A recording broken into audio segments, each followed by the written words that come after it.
E aí, família, tranquilidade? Ó, lembrando que não pode faltar o famigerado café para aulinha de literatura, beleza? Então, um chá, se não curte café, claro, mas uma água, enfim. Mas a gente vai dar continuidade, né, no nosso conteúdo ali do módulo um e vamos estar vendo nessa aula, principalmente, as formas do gênero lírico, beleza? E além das formas do gênero lírico, também os recursos poéticos que acabaram sendo muito utilizados e que são muito importantes para a gente poder entender boa parte ali da história, né, de como funcionou o processo de desenvolvimento desse gênero, beleza? Na história da literatura. E que vai ser muito importante também para a gente poder estar fazendo algumas análises de poemas, em algumas questões do vestibular e tal. Olha só, no conteúdo anterior a gente estava trabalhando gênero narrativo, certo? Gênero narrativo aí, principalmente. E quando a gente estava trabalhando em gênero narrativo, né, vou pedir aí para vocês voltar a puxar um pouco na memória. Também, se não assistiu a aula, volta lá, é muito importante, beleza? As aulas sobre gênero narrativo. E lá nos inícios, né, lá no começo do gênero narrativo, pensando lá nas epopeias que tinha na Grécia Antiga e tal, a gente viu que esses textos foram muito importantes para poder expor, para poder trazer, divulgar valores e ideais que eram muito que, apesar deles serem muito importantes para isso, e eles também falarem muito, né, sobre a cultura geral ali, sobre como sobre a visão de mundo mesmo, né, do determinado povo e tal, eles acabam não sendo suficientes, acabam na verdade não tendo a função de poder expressar os sentimentos, as emoções que são individuais, subjetivas, certo? E que é uma necessidade humana poder expressar isso, certo? Então a gente vê justamente que o gênero lírico, a poesia, assim, de uma forma ampla, né? Ela acaba justamente atendendo a essa necessidade humana de expressão individual e subjetiva, certo?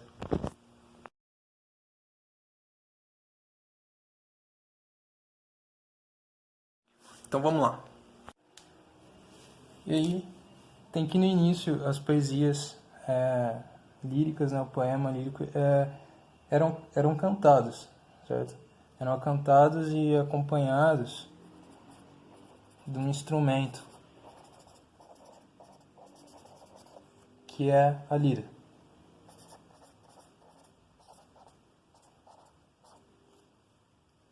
que é um instrumento musical de corda, né? E aí justamente, né, a partir daí a gente tem que o nome lírico vem daqui, lira, lírico, lira, tal, beleza?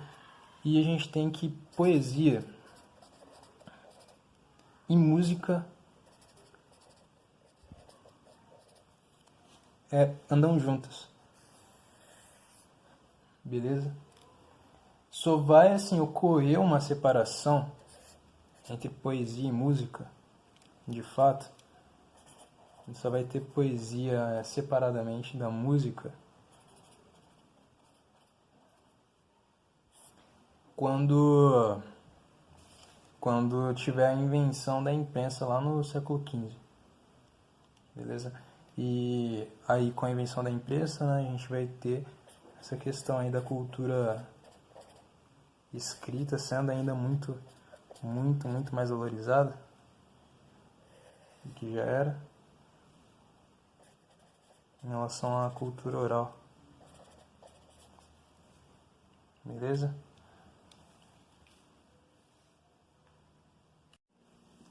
Então, pessoal, olha só, o gênero lírico, também como narrativo, ele vai apresentar muitas formas, certo? Como narrativo e dramático, então ele vai apresentar muitas formas desse seu surgimento. Ele não vai ser feito sempre de uma mesma maneira. Só que com o passar do tempo e com o surgimento dessas diferentes formas em que o gênero lírico aparece, a gente vai ver que algumas dessas formas elas são mais utilizadas, né? Elas ganham mais prestígio e tal. E eu listei aqui das mais importantes, certo? Que a gente tem que saber. E aqui, ó, começando por elegia. Quando a gente pensa em elegia, nós estamos falando de um poema que trata de acontecimentos tristes, beleza? Geralmente relacionado à morte, ou de um ente querido, ou de alguma personalidade, geralmente conhecida numa determinada localidade, beleza? Além da elegia, a Écloga, que é um poema pastoril, que retrata a vida bucólica, e quando eu falo retrata a vida bucólica, eu quero que vocês pensem num poema que retrata a vida no campo, certo? A vida que é simples, que é longe da cidade e tal.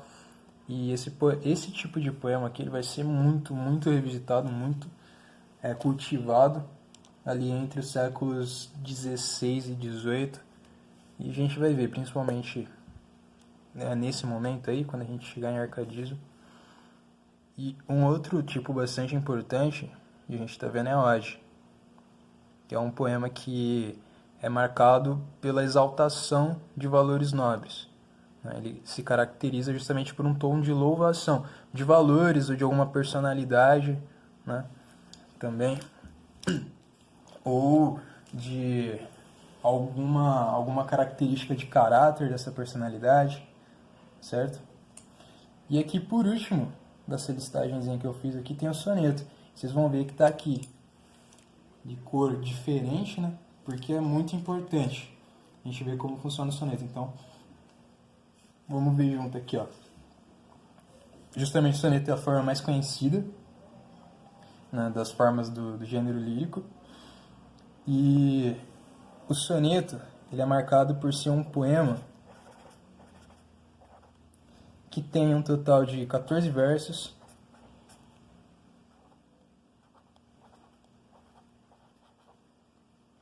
E esses versos eles vão ser organizados em duas estrofes de 4 versos. Aqui, ó. Organizados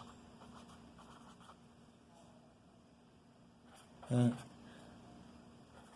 duas estrofes de 4 versos, que a gente chama de quarteto. Uma estrofe de quarto verso a gente chama de quarteto, certo? E duas estrofes de 3 versos, que a gente chama de, adivinha? Isso aí, terceto. Beleza. Olha só, eu quero que a gente preste atenção no seguinte. Eu falei aqui de algumas formas, né, da lírica, algumas formas do gênero lírico. A elegia, a écloga, a ode, soneto. Soneto é muito importante, a gente vai ver muito ao longo das nossas aulas, certo? Só que eu quero que vocês prestem atenção nessa fita de tanto a elegia quanto a écloga quanto a ode, tá falando de uma determinada forma que o conteúdo aparece, certo? Então a elegia vai estar tratando de acontecimentos tristes, tem um conteúdo triste. A écloga vai estar tratando de uma vida pastoril, né? Vai ter um conteúdo voltado, um conteúdo, né, que é justamente da vida simples do campo. A ode vai ser um poema, então, que vai estar tendo um conteúdo relacionado à exaltação de valores nobres, né, relacionado à exaltação de caráter, de personalidades, enfim. Agora, quando a gente pensa no soneto, ele não está falando se vai estar se vai estar sendo escrito algo triste, né? Se vai estar sendo escrito algo relacionado à simplicidade da vida campestre, do ambiente campestre, né? Não vai estar falando necessariamente sobre a exaltação de valores nobres. Pode estar falando sobre cada um desse tipo de conteúdo, mas não necessariamente, saca? O que vai estar marcando o soneto é justamente essa estrutura formal aqui de o poema ter 14 versos sendo eles organizados em 2 estrofes de 4 versos, 2 quartetos, certo? E 2 estrofes de 3 versos, 2 tercetos. E justamente uma coisa que eu quero deixar claro aqui, que essa questão de forma e conteúdo, a forma e o conteúdo de um texto são complementares, certo? A forma e o conteúdo são coisas complementares.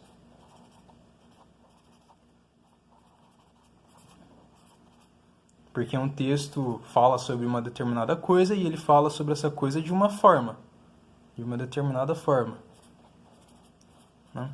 Só que a gente vai vendo ao longo da história da literatura que algumas atitudes literárias e alguns movimentos literários, eles vão estar se vinculando mais a um trabalho da forma, certo?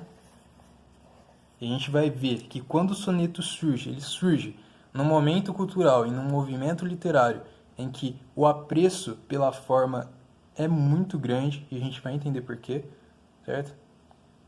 Então, ao longo da história da literatura, vamos ter atitudes e movimentos que vão estar desenvolvendo um apreço muito forte, tipo uma valorização da forma sobre o conteúdo, bem como a gente vai ter também movimentos e atitudes literárias que vão estar desenvolvendo uma valorização maior do conteúdo em relação à forma. Beleza? Uma coisa que a gente vai entender um pouquinho melhor depois. Mas um exemplo rápido assim é que se você vai fazer um soneto, para ele ser um soneto, seu poema tem que ter 14 versos. Tem que ser dividido em 2 estrofes de 4 versos, as 2 primeiras, 2 quartetos, e 2 estrofes de 3 versos, as 2 últimas, 2 tercetos, certo? E aí você vai adequar o seu conteúdo dentro dessa forma, beleza? Então aí você vê justamente que você está pegando o conteúdo para adequar a forma. Então esse é um caminho possível, você adequar o conteúdo à forma. Outro caminho, outras atitudes literárias, outros movimentos literários vão fazer o inverso. Vão adequar a forma ao conteúdo, beleza? Isso vai ser muito importante ali na hora que a gente vai entrando em movimentos literários, que a gente vai discutir sobre as 2 grandes tradições que se alternam, né, que ficam se alternando na história da literatura. Tradição clássica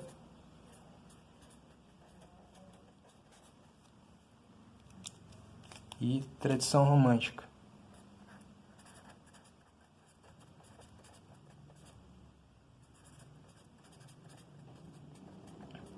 Beleza?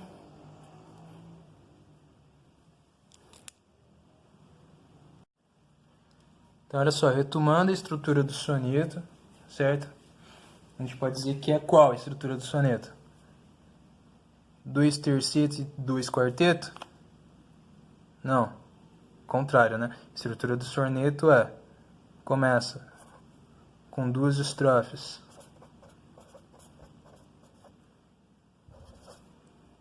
de 4 versos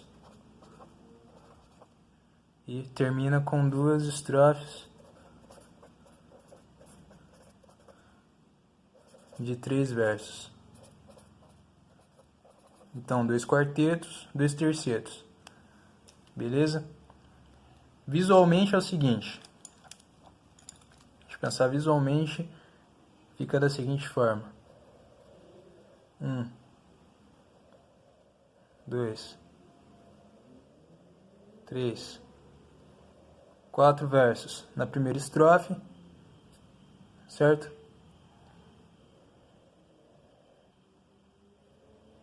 2, 3, 4 na segunda, 3 na terceira e 3 na quarta e última estrofe. Beleza? Agora o que eu quero apontar é o seguinte, que isso também não é à toa, né? Tem um porquê de ser dividido dessa forma, de ser dividido em 2 estrofes de 4 versos e 2 de 3 versos. Isso porque é o seguinte, ó, nessas duas primeiras estrofes,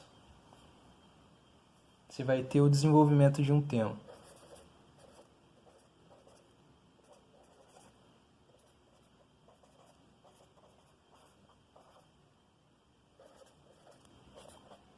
Então você vai falar sobre o amor. Amor é fogo que age e não se vê, é ferida que dói e não se sente. É um contentamento descontente. Entendeu? Então, nesses dois primeiros versos, desenvolvimento do tema. Nesses dois últimos versos, a gente vai ter a conclusão desse tema.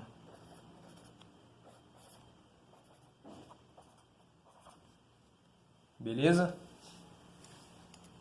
Isso é fortemente uma influência do Renascimento, do momento histórico onde o soneto surge, beleza? Nas literaturas, nas artes, a gente vai estar pensando no classicismo, beleza? Que é a expressão do Renascimento nas artes, certo? E essa divisão, né, ela marca uma intenção de você utilizar do soneto para poder estruturar uma exposição lógica e racional dos sentimentos.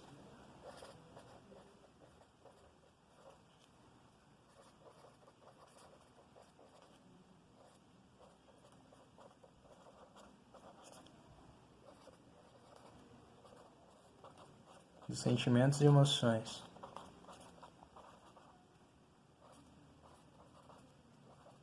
Não assim dizendo que sentimentos e emoções são lógicos e racionais, mas que a exposição tem que ser, saca? Então, a presença, por exemplo, da exposição de uma determinada forma que se sente, né, de um determinado estado de espírito e tal, só que essa exposição, ela busca o máximo de clareza, o máximo de objetividade, né?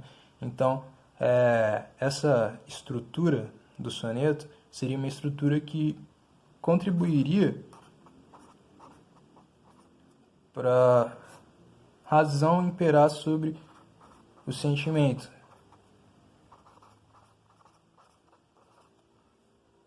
De que modo? Essa exposição do sentimento ser feita de uma forma racional, de uma forma lúcida, de uma forma clara, certo? Justamente aqui dessa forma, né? É assim que se apresenta, geralmente, o soneto. Então, as duas primeiras estrofes há um desenvolvimento do tema, e nas duas últimas estrofes há uma conclusão desse tema. O soneto, ele vai sendo utilizado também de outras formas, né? Então, sempre com aquela estrutura, claro, se não deixa de ser um soneto, aquela estrutura de ter 14 versos, os dois primeiros serem quartetos, os dois últimos serem tercetos, certo? 4, 4, 3, 3, beleza? Só que a maneira com que pode ser exposto o tema e tal, isso aí, as coisas elas não ficam o tempo todo para sempre exatamente iguais a como elas começaram.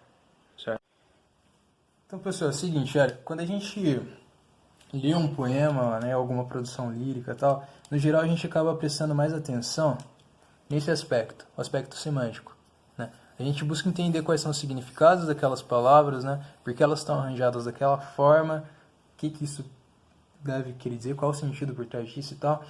Só que outro aspecto muito, muito importante e que às vezes acaba privando a gente de entender melhor o sentido de um texto, né, é o aspecto da sonoridade. Porque algumas vezes, muitas vezes, aliás, o texto está mais preocupado com isso do que com o aspecto semântico. Beleza? E por N motivos, por N justificativas. Assim. Só que quando eu penso em sonoridade também, posso pensar nisso de algumas formas. Né?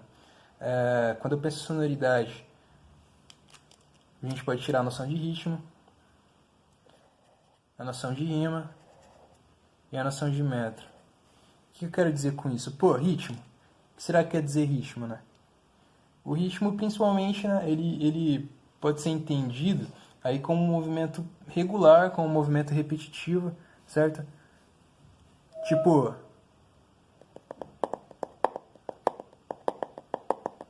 e que é marcado justamente pela alternância, nesse caso, por exemplo, de batida forte e batidas fracas.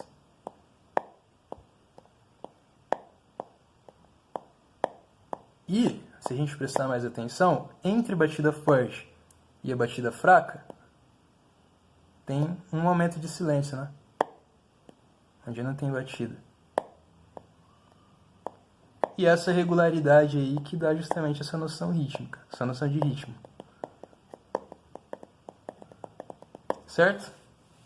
Beleza. E isso também acontece quando a gente pensa nas palavras, né? Quando a gente pensa na palavra, sei lá, uma palavra, vamos pensar numa palavra qualquer aqui.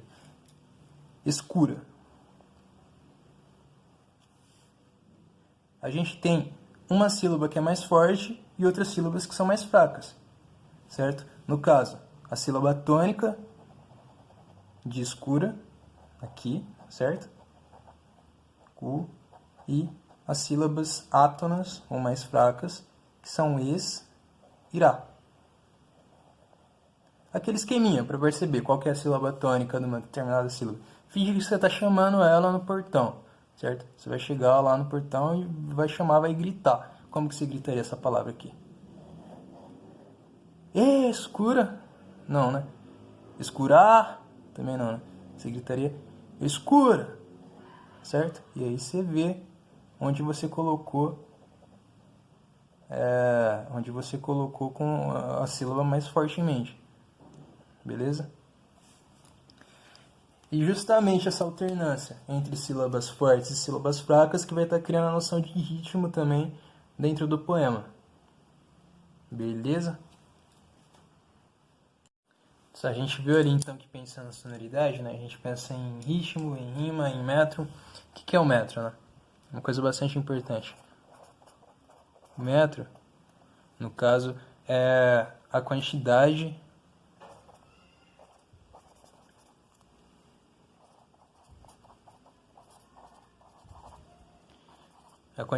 de sílabas métricas, poéticas, sílabas métricas ou sílabas poéticas, a gente fala, que estão nos versos do poema, certo?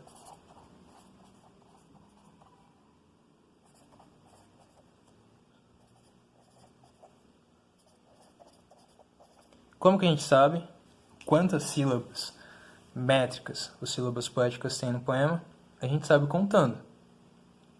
É de fato contando que a gente vai saber exatamente quantas tem. E quando a gente conta, né, a contagem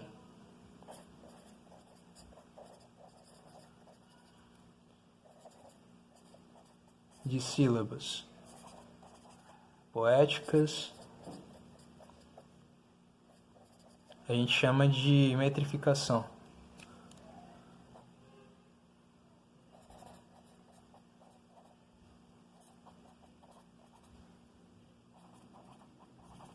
Beleza? Isso aqui é bastante importante. Naqueles textos, aqueles poemas, que eles acabam prezando muito mais pela forma, né? Como a gente viu ali, né? Um embate. A questão da forma, de pesar mais pela forma, pesar mais pelo conteúdo, mesmo sabendo que essas duas coisas elas não acontecem separadamente e tal, mas aqueles poemas, aquelas produções que pesam muito mais ali pela forma, pelo rigor da forma, certo? De a forma ser feita assim, pensado, muito bem pensado, de uma forma bem racional, né? Nesses poemas aí vai ser bastante importante a gente perceber como que tem uma regularidade muito, assim, fundamental na quantidade de sílabas poéticas. Beleza? Então, quando a gente fizer esse exercício de metrificação, né, a gente vai ver que são muitos os poemas que obedecem rigorosamente a quantidade de sílabas poéticas que tem em cada verso. Então, a gente vai ver uma porrada de poema que vai ter 10 sílabas poéticas em cada verso. Não vai ter 9, não vai ter nenhum com 9, nenhum com 11, que vai ter 10. né? Então vamos ver vários sonetos, né? Lembra 4-4-3-3, que vão ser 10 sílabas poéticas em cada verso do começo ao fim, todos os 14 versos do soneto. Beleza? E justamente, né, essa noção da quantidade de sílabas poéticas que tem vai ser uma noção que vai influenciar diretamente também na sonoridade, né, que a gente tem, certo? Na forma do som que a gente acaba aprendendo e na noção mesmo de ritmo, beleza? Mas aí por que eu tô falando aqui, ó, sílaba métrica ou sílaba poética? Não é só contar sílaba normalmente? Não. Justamente, a gente vai estar se preocupando muito fortemente com essa noção de ritmo. E quando a gente lê um poema que tem, vamos lá, 10 sílabas poéticas e tal, o que está acontecendo nesse poema, né? O que acontece nele é que a gente vai estar contando, né, as sílabas, alternando ali entre sílabas fracas e sílabas fortes, entre átonas e tônicas, certo? Só que a gente sempre vai estar parando na última sílaba tônica do poema, do verso, desculpa. A gente sempre vai estar parando na última sílaba tônica do verso, beleza? Então, quando eu penso nisso aqui, olha só. Amor é fogo que arde e não se vê. Qual é a última sílaba mais forte? A tônica é o V, certo? Que tem um som forte, V. Beleza? O C é uma sílaba átona, uma sílaba mais fraca. Então a gente vai estar parando a contagem aqui no V. Continuando. É ferida que dói e não se sente.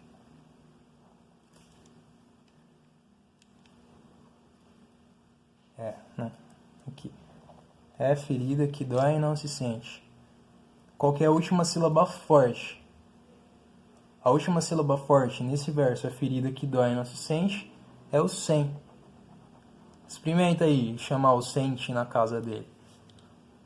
Como que você vai chamar? O sente, certo?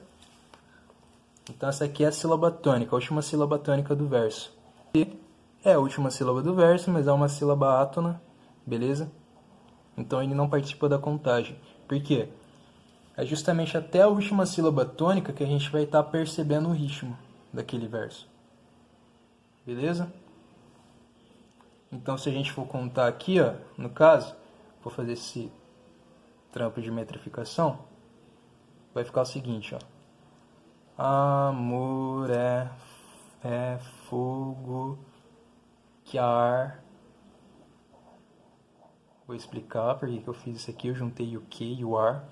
Que arde. Opa, arde. Vou explicar também porque eu juntei esse D e o E. Arde e não se vê. Contando, fica quanto? 1, 2, 3, 4, 5, 6, 7, 8, 9, 10. Beleza. Então eu tenho aqui que tem 10 sílabas métricas ou poéticas. Beleza? É isso. Agora por que eu juntei aqui no meio esse que e o ar? Parem um pouco e pensa. Por que será que eu juntei? Pensando que o que está importando pra gente aqui é essa noção de ritmo. Beleza? A gente sabe que se a gente fosse fazer uma contagem normal, o que é uma sílaba e o ar é outra sílaba, certo? Só que, pensando na noção de ritmo, quando a gente fala amor é fogo que arde e não se vê, presta atenção, fala com naturalidade, fala com tranquilidade, olha só. Amor é fogo que arde e não se vê. Quando você fala amor é fogo que arde e não se vê, você fala amor é fogo que arde e não se vê, certo? Bem como você fala amor é fogo que ar, você junta o que e o ar, naturalmente, né? São duas sílabas aqui abertas que quando a gente fala, parece que elas estão juntas, beleza? Então, sonoramente, a sonoridade de que ar é a sonoridade de uma sílaba. Beleza? Então, por isso eu fiz essa junção aqui. Essa junção a gente chama de elisão. Beleza? Amor é fogo que arde, não se vê. A mesma coisa aqui no de e não se vê. Beleza? A gente falando naturalmente fica amor é fogo que juntou, de, juntou, não se vê. Certo? Porque a gente não fala assim, quando a gente fala naturalmente, a gente não fala assim, amor é fogo que arde e não se vê. A gente fala, amor é fogo que arde e não se vê. Beleza? Mas aí fica tranquilo também que a gente vai ter mais aulas sobre metrificação, né?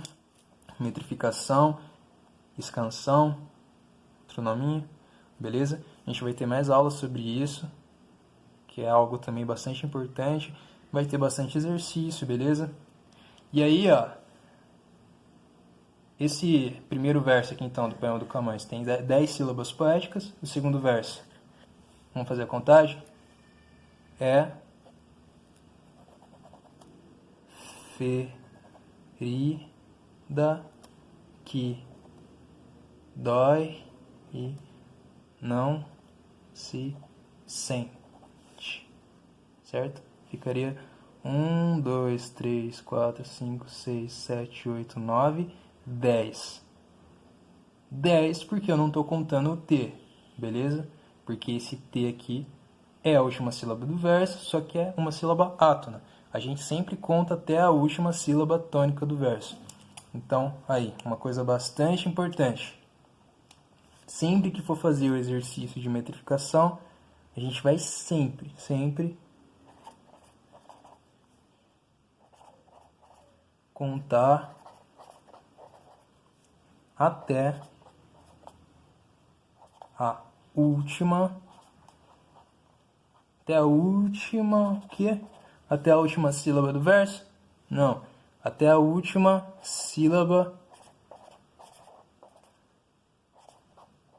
tônica do verso.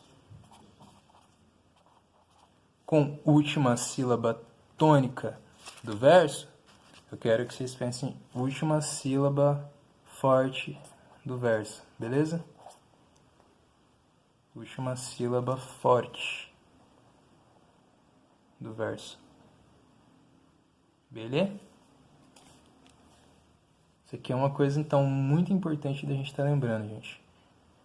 Sempre contar até a última sílaba tônica do verso.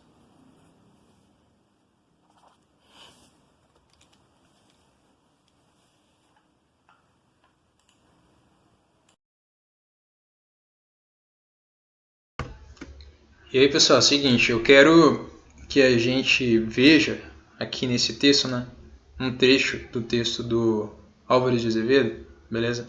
Meu sonho, presente no livro Lira dos 20 anos. Olha só, vamos ler esse trecho aqui, certo?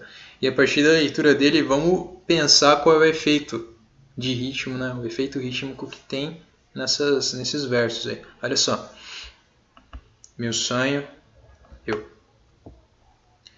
Cavaleiro das armas escuras, onde vais pelas trevas impuras, com a espada sanguenta na mão. E é só até aqui mesmo que eu quero fazer a leitura. E aí, se tiver interesse, depois eu deixo no Drive lá um PDF com esse poema, beleza? Mas olha só, eu coloquei em azul as sílabas fracas, as sílabas átonas, e coloquei em vermelho as sílabas fortes, as sílabas tônicas, beleza? Então vamos lembrar que a gente vai estar contando a quantidade de sílaba poética, de sílaba métrica, né, até a última sílaba tônica, que no caso a última sílaba que está em vermelho de cada verso, beleza? Quando a gente faz a leitura, né, isso já chama atenção, porque olha só, vamos contar a quantidade de sílaba métrica que tem aqui em cada verso. Cavaleiro das armas escu. Aqui deu 9. De baixo. Onde vais pelas trevas impu. Parei de novo aqui na última, mais forte, deu 9. E aí eu, com tranquilidade, falo também que isso aqui é 9 sílabas poéticas, beleza? Com a espada sanguenta na mão. E mão é a última sílaba mais forte desse verso, beleza? A gente para aqui. E lembrando, ó, eu juntei o A e o E porque é aquele esqueminha de elisão. Lembra? Que você tem duas sílabas ali, né, abertas, juntinhas, vizinhas. Quando a gente lê naturalmente, a gente lê, né, com tranquilidade, com naturalidade, essa leitura ela acaba naturalmente juntando essas duas sílabas, né? E lembrando que a sílaba poética, a sílaba métrica, ela é importante para a gente na medida que ela dá uma noção de ritmo, beleza? Então, olha só, se a gente vê bem, né, as sílabas em vermelho e as sílabas em azul, elas se alternam com uma certa regularidade, beleza? Não só porque a quantidade de sílaba poética de cada verso é a mesma, é 9, beleza? Mas também porque a cada duas sílabas azuis, ou seja, a cada duas sílabas fracas, aqui, eu tenho uma sílaba forte, que está pintada aqui em vermelho. A cada duas fracas, a cada duas átonas, que estão em azul, eu tenho uma forte, uma tônica, que está em vermelho. Beleza? E é justamente esse esquema, essa alternância entre duas sílabas átonas e uma sílaba para uma sílaba tônica, beleza? Então, a cada duas átonas eu tenho uma tônica, duas átonas, uma tônica, duas átonas, uma tônica, beleza? Que a gente tem essa noção de ritmo. E aí, se você parar e fizer o seguinte exercício de bater em alguma superfície, em algum lugar, né? Colocar para cada sílaba fraca, para cada sílaba átona, uma batida fraca, e para cada sílaba forte, uma batida forte, a gente vai conseguir perceber, né, uma noção de ritmo aí bastante interessante. Ó. Cavaleiro das armas escuras, onde vais pelas trevas impu. Faz esse exercício aí em casa para você ver que legal. Ia ser da hora fazer isso na sala, né? Ia ser um bagulho muito louco. Mas não dá. Presta atenção nisso, beleza? Nessa noção de ritmo mesmo que a gente tem, porque nós colocamos a tônica ali a cada duas átonas. Cavaleiro das armas escuras. E aí se você faz esse ritmo que você pegou batendo, né, em algum lugar, martelando em algum lugar, você vê que parece até uma cavalgada, né? Se acelera um pouco o ritmo, é o mesmo ritmo, só que eu vou fazer um pouco mais acelerado, beleza? Mas o ritmo é o mesmo, ó. Certo? Cavaleiro das armas escuras.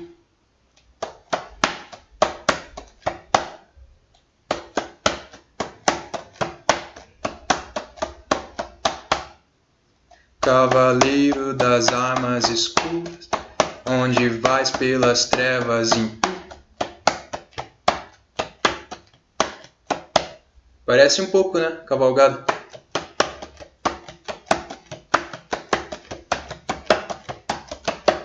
Cada duas fracas, uma forte. Cavaleiros das armas escuras, onde vai. Certo? Interessante, né?